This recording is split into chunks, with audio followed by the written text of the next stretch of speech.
Welcome to When I Fell in Love with Hip Hop STL. I'm your show host, Israel Picasso. We tuning live from St. Louis, Missouri. Today's guest is, tell them your name and where you from.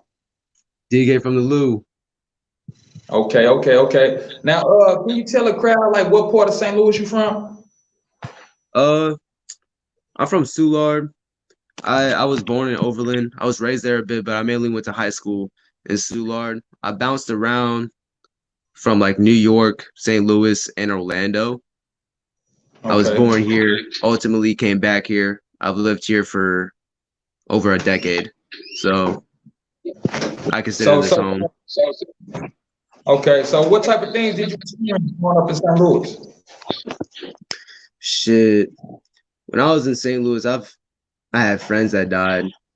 Crazy. I had a friend that got ran over by a car and Damn. shit. Yeah. And then earlier this year, my friend Ricky popped around 4th of July, unfortunately. Damn. I'm sorry for your losses, bro. Thank you. Thank you. So I was also ran over by a pickup truck when I was like 7. Scar's kind of hard to see, but it's right there. I see. So that means you sort of like a supernatural being. Yeah. I guess you can kind of think of it like that. No, if you got ran over by a car and you're still alive, that's supernatural. I mean, you kind of got a point. Yeah, man. That means the universe has a job for you and you can't leave until your job done. Yeah. So let me ask you this question. When did you fall in love with hip hop? Shit, I've always been listening to hip hop. Would you consider Michael Jackson to be kind of hip hop? Because he has songs where like like for example, They Don't Really Care About Us. That's kind of a rapping song. It is. So I've always kind of been in love with hip hop. I grew up listening to Kanye, Drake, Eminem. You know, a lot of what a lot of people my age would say. It's kind of just always what I've listened to. Okay. So when did you find out that you had the talent to write raps and put parables together? Okay. Because that's all it is. All rapping is putting parables together. Yeah, it's poetry. It's poetry. Yeah. 100%. I agree with that.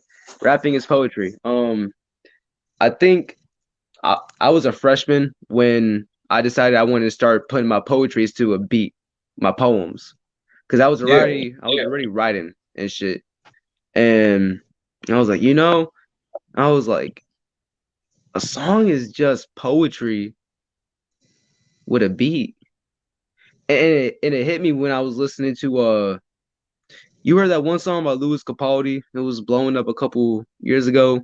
It was a love song. I probably ain't heard, but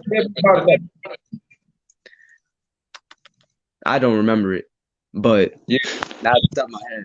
But like I was listening to the song, and it was really like the lyrics were really simple, but they were meaningful, and that made it powerful because it was easy to understand. And that's kind of where I kind of got my start on how to turn poetry into music. Yeah. See, words are powerful. Like you just said, words are powerful. You know, you speak things into existence. It's powerful.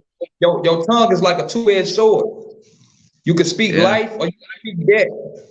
You know? So what was the first time you actually put the pen to the pad though? What was the first song you actually released as an artist? First one that I wrote and released, that would probably be Paradise. And I also wrote that song half in Portuguese. The chorus and the second verse. Huh? Okay. I said, we're gonna talk about that in Portuguese. We're gonna talk about that. But tell me more about the song. Okay. Like what made you come to Paradise? So when I wrote Paradise, I don't know, I was kind of venting about a girl that I had met when I lived in Florida, and she broke your heart. When I'm like, huh? She broke your heart or something? Yeah, pretty much. That's the quick story. but I was just Yeah. venting about it. And I was just kind of like, man, I was like, how do I picture paradise? And so like that's kind of where I came into the song. I was like, all right, if I'm in paradise, I'm with the people I want to be around, and I'm in a place I want to be. That's real. So, So so so how did your peers feel about you know becoming an artist and you know putting your poetry to your beats and all of that? okay. Uh, my mom was very supportive. Um, my dad, he didn't really find out about it until about maybe 2 years after I started. And that's mainly because me and him are not on too good of relationships. If you actually listen to my song Personal Exodus, you'd understand why. Okay, y'all go check out that personal extras. Man, you got Mm-hmm. some deep songs behind these songs, man. Where that come from? Oh, shit. So, Dear Mama, that came from an inspiration of Drake, Tupac, and Lil Durk. Dear What's Mama up, Tupac? obviously came from Tupac, and then the second lyric that came behind it was Laugh Now, Cry Later. That's literally two names of the song, two different names, and I put them into a chorus because I thought it Mm. would make a really nice song. I thought it was like a That, really nice idea. that's very genius. Hmm. And then Personal Exodus, that was my own experience. Me and my siblings, we went through a decade pretty much of abuse and shit. And I went ahead and said a couple other things that my dad did that didn't include us, but included people we knew. Mm. But Um, that make you the things you go through like that, man, abuse and shit like that make you stronger, man. That builds your character into the man that you are growing to be in the future. right? Yeah. That's I real. mean, that's what everyone says. I think most people that be going through it though, I think they just be like trying to get over with their day, trying to go like day by day. Cause like that shit takes a Yeah, toll on like your mental, and it it takes do. a lot to get out of that. That's real. That's real. Okay, okay. So now we gonna get into your beats and all of that. What producers you working with? Uh, so producer wise, I'm not working with anyone from St. Louis when it comes to beats. I Okay, go on the internet. I find what I look for. If it stands out to me, it stands out to me. I make music based on what I'm feeling, the thoughts that I have in my head, ideas. When it comes to producers, I am working with L&P Audio though. Pretty good. okay, I fucks with him. okay. He's been mixing and mastering a couple of my songs, such as Rockstar Dreams and Personal Exodus, as well as Dear Mama. Uh, Rockstar Dreams is almost at 10K on Spotify, I think.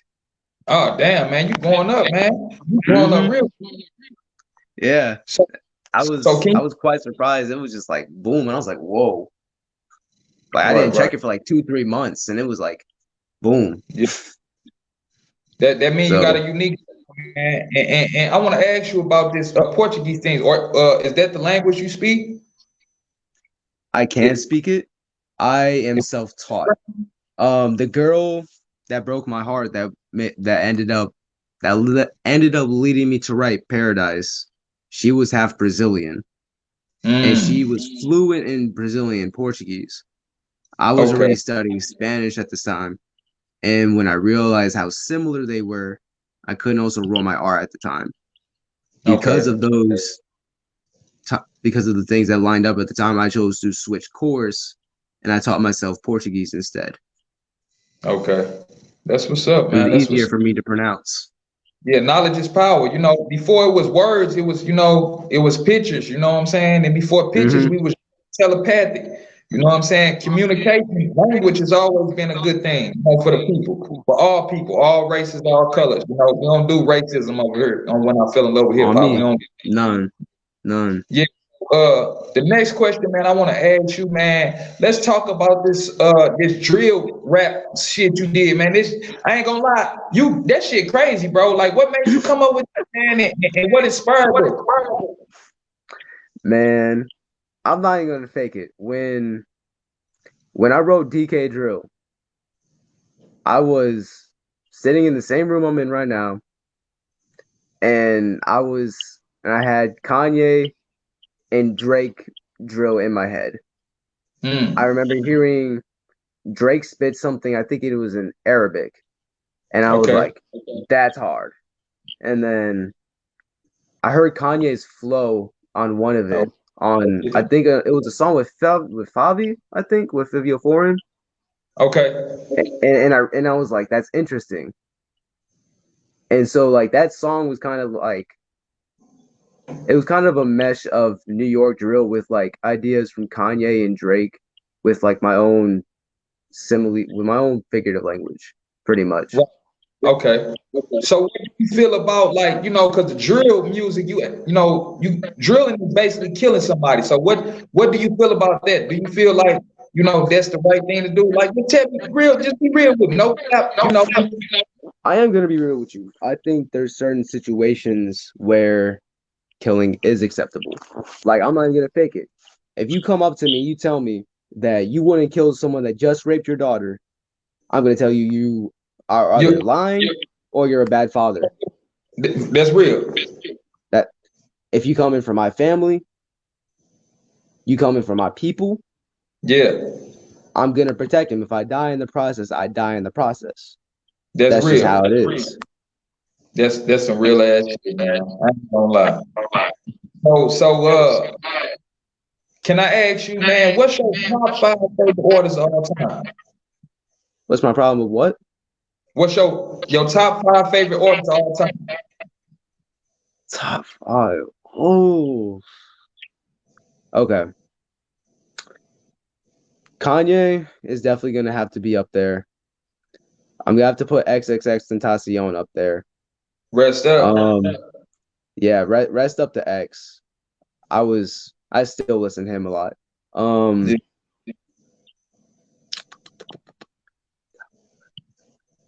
gonna have to say Juice WRLD. Oh, you know who's really good? Who that? I've been fucking with him a lot lately. I've been fucking with Denzel Curry a lot. Oh, okay, I've been fucking with Denzel a little bit. You just put me on game. Huh? You just put me on game. And then I've been fucking with Skepta. Okay. In my 5th spot, it's kind of tied between Vaughn and Lil Durk. Okay. Kind of tied. That's where my number 5 is.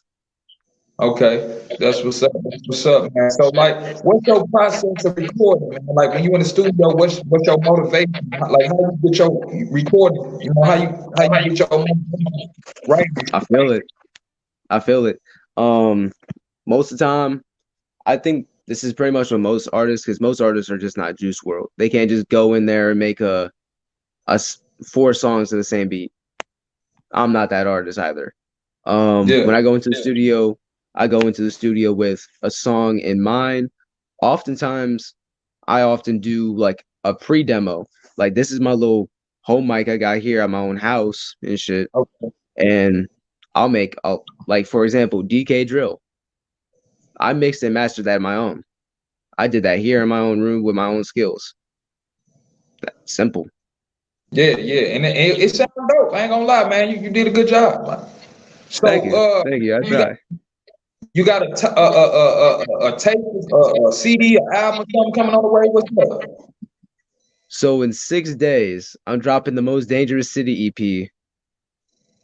In 6 days. In 6 days. That's October 24th. Okay, so in 6 days. So today, damn. So that's in 7 days, basically, because 1 + 6 is 7. So 7, that's a good number in numerology. That number 7 or not. Yeah. That's a good. So, what kind of artists are you working with, or are you working with any artists? So, for this project, I'm currently working on 3 EPs. The one is about to drop, Most Dangerous City. That's gonna be my drill slash like rap album. That's dropping this Monday. Then around December, I'm dropping another one. I'm gonna have announcements about that next month in November. And then December, I just said December again. And then around February, I'm dropping another. For the Most Dangerous City EP, I'm working with my boy Havy. I'm working with my best friend Bance Bub. I'm working with CTB Braun, Sax Chaser C. Who else? And I'm also working with Rico. Okay. So like, how much for bookings and features? For me, Yeah. If somebody want I'm to not book even, you want me to be honest with you. yeah. I prefer to do features for free because I just enjoy music. Okay. And that's smart. It's like passing out testers. Right. You know, sooner or later someone's gonna want to buy it. You know? Yeah. Like sometimes I'll charge someone, but that's if like they're wanting to like if they want me to actually go to the studio and make something and it's gonna cost me money, that's not Yeah. happening. You're gonna have to pay for that. That's kind of That's real. how I do it. At the moment until I get bigger, I'm not gonna be charging people for real for real. All right. That's what's For up. for the That's what's most up. part, I'm trying to make music. My goal is to get St. Louis up to here. Yeah. Well, that's what we gonna do, man. We as a whole, as a team, you know, we gotta stick Mhm. together. Exactly. You know, and I'm Exactly. gonna try to push your shit, man, hard, man. Like every shit you drop, man, just seeing that shit, man. I'm gonna post your shit, bro. I ain't gonna lie to you. I bet. For I'm gonna real. be sending it your way.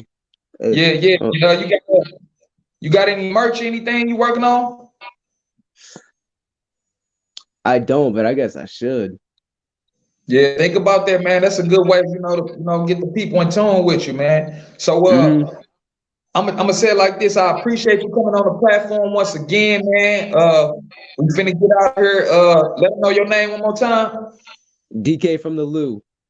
All right, for sure, for sure. This is Real Picasso from When I Fell in Love with Hip Hop STL. We out of there. Peace. Peace.